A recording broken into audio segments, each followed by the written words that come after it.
ನಮಸ್ಕಾರ ವೀಕ್ಷಕರೇ, labours power Kannada ನ್ಯೂಸ್ಗೆ ಸ್ವಾಗತ. ನಾನು ವಿಜಯಲಕ್ಷ್ಮಿ. ಮತ್ತಷ್ಟು ಸುದ್ದಿಗಾಗಿ ನೋಡ್ತಾ ಇರಿ labours power Kannada news. Like ಮಾಡಿ, ಸಬ್ಸ್ಕ್ರೈಬ್ ಮಾಡಿ, ಶೇರ್ ಮಾಡುವುದು ಮರೆಯಬೇಡಿ. ಇವತ್ತು ಭಾರತದ ದೆಹಲಿಯಲ್ಲಿ ಮೊನ್ನೆ ನಡೆದಂತ ಹೋಳಿ ಹುಣ್ಣಿಮೆ ಹಾಗೂ ಬಣ್ಣದ ಕಾರ್ಯಕ್ರಮದ ಅಂಗವಾಗಿ ಸಮಸ್ತ ರಾಷ್ಟ್ರ ಭಕ್ತರು ಬಣ್ಣ ಎರಚುವ ಕಾರ್ಯಕ್ರಮದಲ್ಲಿ ಭಾಗಿಯಾಗಿದ್ದರು. ಬಹಳ ಶಾಂತಿ ಸೌಹಾರ್ದತೆಯಿಂದ ಹಬ್ಬ ನಡೀತಾ ಇತ್ತು. ದೆಹಲಿಯ ಒಂದು ಪ್ರದೇಶವಾದ ಉತ್ತಮ ನಗರ್ ಅಲ್ಲಿ ಒಂದು ಯುವತಿ 10-11 ವರ್ಷದ ಒಬ್ಬ ಮುಗ್ಧ ಯುವತಿ ಮನೆಯ ಮೇಲೆ ನಿಂತು ಒಂದು ಬಲೂನ್ ನಲ್ಲಿ ಬಣ್ಣದ ನೀರನ್ನು ಹಾಕಿ ಮೇಲೆ ನಿಂತು ಒಗಿತಾ ಇದ್ಲು. ಆ ಸಂದರ್ಭದಲ್ಲಿ ಅದೇ ಓಣಿಯ ಒಬ್ಬ ಮುಸ್ಲಿಂ ಮಹಿಳೆ ಬುರ್ಕಾ ಹಾಕೊಂಡು ಅಲ್ಲಿಂದ ಹೋಗ್ಬೇಕಾದ್ರ ಆ ಮ್ಯಾಲಿಂದ ಪುಗ್ಗ ಬಿದ್ದು ಅವಳಿಗೆ ಬಣ್ಣದ ನೀರು ಸಿಡಿತದ. ನಾನು ಕೇಳಲಿಕ್ಕೆ ಇಚ್ಛೆ ಪಡ್ತೀನಿ, ಏನ್ ಅನ್ಯಾಯ ಆಯ್ತು? ಆ ಮುಗ್ಧ ಹುಡುಗಿ ತಿಳಿದೋ ತಿಳಿಲಾರದು, ಆ ಹುಡುಗಿಗೆ ಗೊತ್ತಿಲ್ಲ ಯಾರು ಬಣ್ಣ ಆಡ್ತಾರೋ, ಹಿಂದೂವರು ಮುಸ್ಲಿಮರು ಆಡಂಗಿಲ್ಲ ಅಂತೇಳಿ ಆ ಮಗುಗ್ ಗೊತ್ತಿಲ್ಲ ಪಾಪ. ಆದ್ರೂ ಕೂಡ ಮನೆಯವ್ರು ಏನಾಗ್ಯದ, ಆ ಬುರ್ಕಾದ ಹೆಣ್ಮಗಳಿಗೆ ಬಣ್ಣ ಸಿಡಿದ ಮೇಲೆ ಕ್ಷಮೆ ಕೇಳ್ಯಾರ. ಕ್ಷಮೆ ಕೇಳಿದ್ರು ಕೂಡ ಎಂತ ಒಂದು ನಿರ್ದಯಿ ಜನ ಇರ್ತಾರಪ್ಪ ಈ ಭೂಮಿ ಮೇಲೆ ಅನ್ನೋದಕ್ಕ ಇದೊಂದು ಉದಾಹರಣೆ ಅಂತ ಹೇಳ್ತೀನಿ ನಾನು. ಆ ಮಹಿಳೆ ಹೋಗಿ ಸುತ್ತಮುತ್ತಲಿನ ತಮ್ಮ ಮನೆಯ ಹುಡುಗರಿಗೆ, ಸುತ್ತಮುತ್ತಲಿನ ತಮ್ಮ ಮುಸಲ್ಮಾನರ ಮತಾಂಧಿ ಭಾವನೆ ಇರುವಂತ ಕೆಲವು ಮುಸಲ್ಮಾನರಿಗೆ ಹೋಗಿ ಹೇಳಿದಾವ. ನಾನು ಇದರಲ್ಲಿ ಎಲ್ಲಾ ಮುಸ್ಲಿಮರು ಎಲ್ಲಾ ಹಿಂದೂಗಳು ಹೇಳಂಗಿಲ್ಲ. ಆ ಯುವಕರು 20-25 ಜನ ಯುವಕರು ಬಂದು ಆ ಮನೆಯಲ್ಲಿರುವಂತ ಒಬ್ಬನೇ ಏಕೈಕ ಪುರುಷ ದುಡಿಯುವ ಹಿಂದೂ ದಲಿತ ಕುಟುಂಬದ ಹುಡುಗ ತರುಣ್ ಕುಮಾರ್, ಅವನನ್ನ ಕಬ್ಬಿಣದ ರಾಡು ಬಡಿಗೆ ಕಲ್ಲುಗಳಿಂದ ಹೊಡೆದು ಹಿಗ್ಗಾಮುಗ್ಗ ಹೊಡೆದು ಜೀವ ತೆಗಿತಾರ ಅಂದ್ರೆ ಎಲ್ಲಿ ಹೋಗ್ತಾ ಇದೆ? ಯಾಕೆ ಇವರಿಗೆ ಡಾಕ್ಟರ್ ಬಾಬಾ ಸಾಹೇಬ್ ಅಂಬೇಡ್ಕರ್ ಅವರ ಸಂವಿಧಾನದ ಮೇಲೆ ನಂಬಿಕೆ ಇಲ್ವಾ? ಆ ಕಾನೂನನ್ನ ನೀವು ಗೌರವಿಸಲ್ವಾ? ಸರ್ ತನಸೆ ಜುದಾ ಅನ್ನೋ ಕಾನೂನನ್ನು ಗೌರವಿಸ್ತೀರಾ? ಭಾರತದಲ್ಲಿ ಇರುವಂತಹದ್ದು ಡಾಕ್ಟರ್ ಬಾಬಾ ಸಾಹೇಬ್ ಅಂಬೇಡ್ಕರ್ ಅವರ ಸಂವಿಧಾನವೇ ನಮಗೆ ಶ್ರೇಷ್ಠ. ಇಲ್ಲಿ ಶರಿಯಾ ಕಾನೂನು ನಡೆಯಂಗಿಲ್ಲ, ತಿಳ್ಕೊಂಡ್ಬಿಡ್ರಿ. ನಮ್ಮ ಧರ್ಮದ ಕಾನೂನುಗಳು ಗ್ರಂಥಗಳು ನಮ್ಮ ಮನೆ ಹೊರಸ್ತದ ಒಳಗಿರ್ಬೇಕು. ಇವತ್ತು ನಾವು ಹೇಳ್ತಾ ಇದ್ದೇವೆ, ನಮಗೆ ನಮ್ಮ ಧರ್ಮ ಗ್ರಂಥದಕ್ಕಿಂತ ಇವತ್ತು ನಮಗ ಡಾಕ್ಟರ್ ಬಾಬಾ ಸಾಹೇಬ್ ಅಂಬೇಡ್ಕರ್ ಅವರು ಬರೆದಂತ ಸಂವಿಧಾನ ಧರ್ಮ ಗ್ರಂಥೇ ನಮಗ್ ಮುಖ್ಯ, ಸಂವಿಧಾನ ಗ್ರಂಥವೇ ಮುಖ್ಯ ಅಂತೇಳಿ. ಹಾಗಿದ್ರೆ ಕಾನೂನನ್ನು ಕೈಗೆ ತಗೊಂಡು ಒಬ್ಬ ಮಗು ಎಸೆದಂತ ಒಂದು ಬಲೂನಿನ ನೀರು ಬುರ್ಕಾದ ಹೆಣ್ಣು ಮಕ್ಕಳಿಗೆ ಸಿಡಿದಕ್ಕಾಗಿ ಆ ತರುಣ್ ಕುಮಾರ್ ಒಬ್ಬ ದಲಿತ ಹಿಂದೂ ಯುವಕ 26 ವರ್ಷದ ಯುವಕನನ್ನ ಭೀಕರವಾಗಿ ಹತ್ಯೆ ಮಾಡ್ತೀರಿ. ನಾಚಿಕೆ ಆಗೋದಿಲ್ವಾ ನಿಮಗ? ಯಾವ ದೇಶನಾಗಿದ್ದೀರಿ ನೀವು? ಹಿಂದೂಸ್ತಾನ್ಯಾಗಿದ್ದು ಹಿಂದೂಸ್ತಾನದ ಅನ್ನ ನೀರು ಗಾಳಿ ಸೇವಿಸಿ ಇಲ್ಲಿ ನೀವು ಕಾನೂನನ್ನು ಕೈಗೆತ್ತಿಕೊಂಡು ಒಬ್ಬನನ್ನು ಅಮಾನುಷವಾಗಿ ಹತ್ಯೆ ಮಾಡ್ತೀರಿ. ಇದಕ್ಕ ಇಡೀ ಮಾನವೀಯ ಸಮಾಜ ತಲೆ ತಗ್ಗಿಸುವಂತಾಗಿದೆ. ಎಷ್ಟು ದಿವಸ ಇದು ನಡೀತದೆ ಇದು? ಯಾಕೆ ಬಣ್ಣ ಮಾರ್ಲಿಕ್ಕೆ ನಿಮಗ ಪರ್ಮಿಷನ್ ಹೇಳ್ತದ ನಿಮ್ಮ ಧರ್ಮದೊಳಗ? ಅವ್ರಿಗೆ ಕೇಳ್ತೀನಿ ನಾ, ಎಲ್ಲರಿಗೂ ಅಲ್ಲ. ಯಾರು ಕೊಲೆ ಮಾಡಿದಾರಲ್ಲ ಅವ್ರಿಗೆ ಕೇಳ್ತೀನಿ, ನಿಮ್ ಧರ್ಮದೊಳಗ ಬಣ್ಣ ಮಾರ್ಲಿಕ್ಕೆ ನಡೀತದ? ದೇವ್ರ ಗುಡಿ ಮುಂದೆ ಕೂತು ಹೂವ ಹಾರ ಮಾರ್ಲಕ್ ಪರ್ಮಿಷನ್ ಅದ? ಹಿಂದೂ ದೇವಿ ದೇವತೆಗಳ ಹಬ್ಬ ಬಂತಂದ್ರೆ ನೀವು ಅಪಮಾನ ಮಾಡ್ತೀರಿ?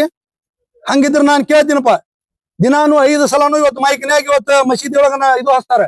ಹಿಂದೂಗಳಿಗೆ ಅದರದಿಂದ ತೊಂದರೆ ಆಗಂಗಿಲ್ಲ? ಯಾರಾದ್ರೂ ಹೋಗಿ ಜಗಳ ತೆಗಿತಾರ?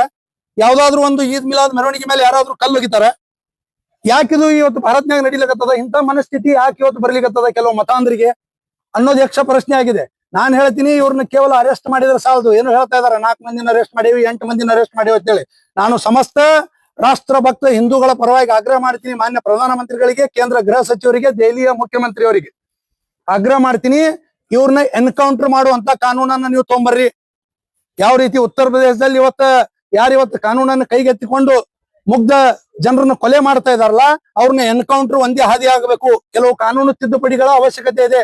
ಇವತ್ತು ನಾನು ಕೇಳ್ತೀನಿ, ಇವತ್ತು ನಮ್ಮ ದಲಿತ ಯುವಕ 26 ವರ್ಷದ ಯುವಕ ಯಾರು ಈಗ ಅವ್ರ ಮನಿ ಯಾರು ನಡೆಸ್ಬೇಕು? ಮನುಷ್ಯತ್ವ ಬೇಡವಾ ನಿಮ್ಗೆ? ಒಂದು ಮಾನವೀಯತೆ ಬೇಡವಾ? ಇವತ್ತು ನಾವು ಕೇವಲ ಬಂದು ಒಂದು ಸಾಂಕೇತಿಕವಾಗಿ ಮನವಿ ಕೊಡ್ತಾ ಇದ್ದೇವೆ. ಕರ್ನಾಟಕ ಯೂತ್ ಫೌಂಡೇಶನ್ ವತಿಯಿಂದ ಹಾಗೂ ಸ್ವಾಮಿ ವಿವೇಕಾನಂದ ಸೇನೆ ಎಲ್ಲ ಯುವಕರು ಬಂದಿದ್ದಾರೆ. ಎಲ್ಲರೂ ಕೂಡಿ ಇವತ್ತು ಒಂದು ಮನವಿಯನ್ನು ಕೊಡ್ತಾ ಇದ್ದೇವೆ. ಎಲ್ಲಿ ಹೋಗ್ತಾ ಇದೆ? ಮಾನ್ಯ ರಾಷ್ಟ್ರಪತಿಗಳು ಇದರಲ್ಲಿ ಮಧ್ಯಸ್ಥಿಕೆ ವಹಿಸಬೇಕಾಗ್ತದ, ಕೇಂದ್ರ ಸಚಿವರು ಮಧ್ಯಸ್ಥಿಕೆ ವಹಿಸಬೇಕಾಗ್ತದ, ಗೃಹ ಸಚಿವರು ವಿಶೇಷ ಕಾಳಜಿ ತಗೋಬೇಕಾಗ್ತದ. ಕೇವಲ ಅರೆಸ್ಟ್ ಮಾಡೋದ್ರಿಂದ ಈ ಸಮಸ್ಯೆ ಇಲ್ಲಿಗೆ ನಿಂದ್ರಂಗಿಲ್ಲ. ನಾಳೆ ಈ ಕೊಲೆ ಇದು ಕೊನೆ ಕೊಲೆ ಅಂತೇಳಿ ಯಾರಾದ್ರೂ ಹೇಳ್ರಿ ನೋಡೋಣ. ಇನ್ನು ಮುಂದೆ ಯಾವುದೇ ದೇಶನಾಗ ಇಂಥ ಕೊಲೆ ಆಗ್ಲಿಕ್ಕೆ ನಾವು ಬಿಡಂಗಿಲ್ಲ ಅಂತೇಳಿ ಇವತ್ತು ದೇಶದ ಪ್ರಧಾನಮಂತ್ರಿಗಳು ಹೇಳ್ಬೇಕಾಗ್ತದ, ದೆಹಲಿಯ ಮುಖ್ಯಮಂತ್ರಿಗಳು ಹೇಳ್ಬೇಕಾಗ್ತದ. ನಮ್ಮ ದಲಿತ ಸಂಘಟನೆಗಳಲ್ಲಿ ನಾವು ವಿನಂತಿ ಮಾಡ್ಕೋತೀನಿ, ನಮ್ಮ ದಲಿತ ಸಹೋದರನ ಹತ್ಯೆ ಆಗಿದೆ ಇವತ್ತು. ಈ ಜಿಹಾದಿ ಮನಸ್ಥಿತಿಯವ್ರು ಇನ್ನೂ ಎಷ್ಟು ಮಂದಿ ಅದಾರ ಇಂಡಿಯಾದಾಗ? ನಾನ್ ಕೇಳಲಿಕ್ಕೆ ಇಚ್ಛೆ ಪಡ್ತೀನಿ. ಇವತ್ತು ಸಮಸ್ತ ರಾಷ್ಟ್ರಭಕ್ತರು ಇದನ್ನ ವಿರೋಧ ಮಾಡ್ಬೇಕಾಗ್ತದ.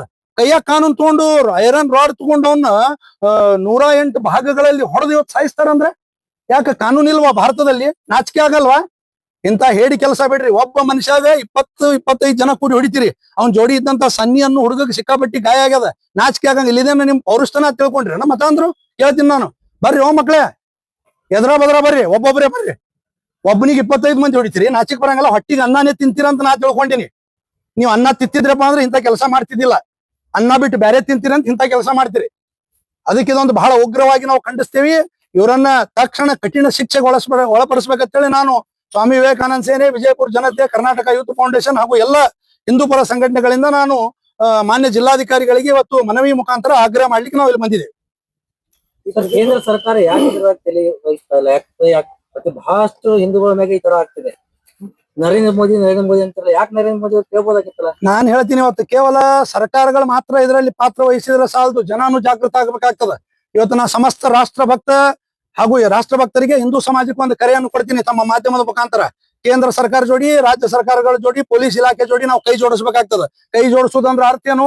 ಯಾರು ಇವತ್ತು ಭಾರತ್ ತೆರೆ ತುಕಡೆ ಹೊಂಗಿ ಅಂತಾರೋ, ಯಾರು ಭಾರತದಲ್ಲಿದ್ದು ಭಾರತ ತೆರೆ ತುಕಡೆ ಹೊಂಗಿ ಅಂತಾರೋ, ಯಾರು ಇಲ್ಲಿ ಅನ್ನ ನೀರು ಗಾಳಿ ಸೇವಿಸಿ ಭಾರತ ಮಾತೆಗೆ ಅಪಮಾನ ಮಾಡ್ತಾರೋ, ಯಾರು ಒಂದೇ ಮಾತ್ರ ಹಾಗೂ ರಾಷ್ಟ್ರೀಯ ಗೀತೆ ಜನಗಣಮನಕ ಅಗೌರವ ತೋರ್ತಾರೋ, ಯಾರು ಇವತ್ತು ಪೊಲೀಸರ ಮೇಲೆ ಹಲ್ಲೆ ಮಾಡಿ ಪೊಲೀಸ್ ಸ್ಟೇಷನ್ ಬೆಂಕಿ ಹಚ್ತಾರೋ, ಯಾರು ನಮ್ಮ ದೇಶ ಕಾಯುವ ಸೈನಿಕರ ಮೇಲೆ ಕಲ್ಲೊಗಿತಾರೋ, ಇವ್ರ ಜೋಡಿ ಎಲ್ಲಾ ನಮ್ಮ ರಾಷ್ಟ್ರ ಭಕ್ತರು ವ್ಯವಹಾರ ಮಾಡೋದು ಬಂದ್ ಮಾಡ್ಬೇಕು. ಇವರಿಗೆ ಆರ್ಥಿಕ ದಿಗ್ಬಂಧನೆ ಹಾಕ್ಬೇಕು. ಅಂದಾಗಿಂತ ಜಿಹಾದಿಗಳಿಗೆ ಬುದ್ಧಿ ಬರ್ತದೆ. ಕೇವಲ ಸರ್ಕಾರಗಳು ಮಾಡೋದಲ್ಲ, ಸರ್ಕಾರಗಳಿಗೆ ನಾವು ಆಗ್ರಹ ಮಾಡ್ತೀವಿ ಬರೇ ಇವ್ರನ್ನ ಎನ್ಕೌಂಟರ್ ಮಾಡ್ರಿ ಅಂತೇಳಿ. ಇವತ್ತ ಹಿಂದೆನೂ ಆಗ್ಯಾವ, ಹಿಂದಿನ ಸರ್ಕಾರನಾಗೂ ಆಗ್ಯಾವ, ಈ ಸರ್ಕಾರನಾಗೂ ಆಗ್ಯಾವ. ಸ್ವಲ್ಪ ಪ್ರಮಾಣ ಕಡಿಮೆ ಇರ್ಬೋದು. ಇವತ್ತ ಸಾಕಷ್ಟು ಇವತ್ತು ದೇಶ ವಿರೋಧಿಗಳ ಮೇಲೆ ಆಕ್ಷನ್ ಆಗ್ತಾ ಇದೆ. ನಾನು ಹೇಳ್ತಾ ಇದ್ದೀನಿ, ಇದರಿಂದ ಹಿಂದೂ ಮುಸ್ಲಿಮರೊಳಗೆ ಜಗಳ ಹಚ್ಚು ಕೆಲಸ ಕೆಲವರು ಮಾಡ್ಲಿಕತ್ತಾರ. ಇವ್ರಿಗೆ ವಿದೇಶದಿಂದ ಫಂಡಿಂಗ್ ಆಗ್ಲಿಕತ್ತದ. ಇವತ್ತು ರಾಷ್ಟ್ರಭಕ್ತ ಮುಸಲ್ಮಾನರು ಇದರಿಂದ ಜಾಗೃತ ಆಗಬೇಕು. ಇವತ್ತು ಎಲ್ಲಾರು ಓಪನ್ ಆಗಿ ಹೇಳ್ಬೇಕಾಗ್ಯದ. ಒಂದು ಬಹಿರಂಗ ವೇದಿಕೆ ನಿರ್ಮಾಣ ಮಾಡಿ ಹೇಳ್ಬೇಕಾಗ್ಯದ. ಬಹಿರಂಗವಾಗಿ ಇವತ್ತು ಸಭೆ ಸಮಾರಂಭಗಳಲ್ಲಿ ಹೇಳ್ಬೇಕಾಗ್ಯದ. ನಾವು ಬಾಬಾ ಸಾಹೇಬ್ ಅಂಬೇಡ್ಕರ್ ಅವರು ರಚಿಸಿದಂತ ಸಂವಿಧಾನ ಒಪ್ಕೋತೀವಿ. ನಮ್ಮ ಧರ್ಮ ಗ್ರಂಥಕ್ಕಿಂತ ನಮಗೆ ಸಂವಿಧಾನ ಮುಖ್ಯದ ಅಂತ ಹೇಳೋದು ಹೇಳ್ಬೇಕಾಗ್ಯದ. ಅದಕ್ಕೆ ನಾನು ಆಗ್ರಹ ಮಾಡ್ತೀನಿ, ಈ ದೇಶದ್ರೋಹಿಗಳ ಕಡೆ ಸಮಸ್ತ ರಾಷ್ಟ್ರ ಭಕ್ತರು ಎಲ್ಲಾ ಹಿಂದೂಗಳು ವ್ಯವಹಾರ ಮಾಡೋದು ನಿಂದ್ರಿಸಿ ಇವರಿಗೆ ಆರ್ಥಿಕ ದಿಗ್ಬಂಧನ ಹಾಕಬೇಕು. ಅಂದಾಗ ಮಾತ್ರ ಇವರಿಗೆ ಬುದ್ಧಿ ಕಲಿಸಲಿಕ್ಕೆ ಸಾಧ್ಯ ಅದ. ಬರೀ ಕೇಂದ್ರ ಸರ್ಕಾರ, ರಾಜ್ಯ ಸರ್ಕಾರ ಮೇಲೆ, ರಾಜಕಾರಣಿ ಮೇಲೆ ನಾವು ಹಾಕೊಂಡು ಕೂಡುದಲ್ಲ. ನಾವು ಇವತ್ತು ಭಾರತೀಯ ನಾಗರಿಕರಾಗಿ, ದೇಶಭಕ್ತರಾಗಿ ನಮ್ದು ಕೂಡ ಕರ್ತವ್ಯ ಅದ. ಇದನ್ನ ಅರ್ಥ ಮಾಡಿಕೊಳ್ಳುವಂತ ಕೆಲಸ ಇವತ್ತು ಪ್ರತಿಯೊಬ್ಬ ನಾಗರಿಕರಲ್ಲಿ ಆಗಬೇಕಾಗಿದೆ. ಇಂಥ ದೇಶದ್ರೋಹಿಗಳ ಜೊತೆ ವ್ಯವಹಾರ ಮಾಡೋದನ್ನು ಇವತ್ತಿನಿಂದ ಬಂದ್ ಮಾಡ್ಬೇಕಂತೇಳಿ ತಮ್ಮ ಮೂಲಕ ನಾನು ಕರೆಯನ್ನು ಕೊಡ್ತಾ ಇದ್ದೀನಿ.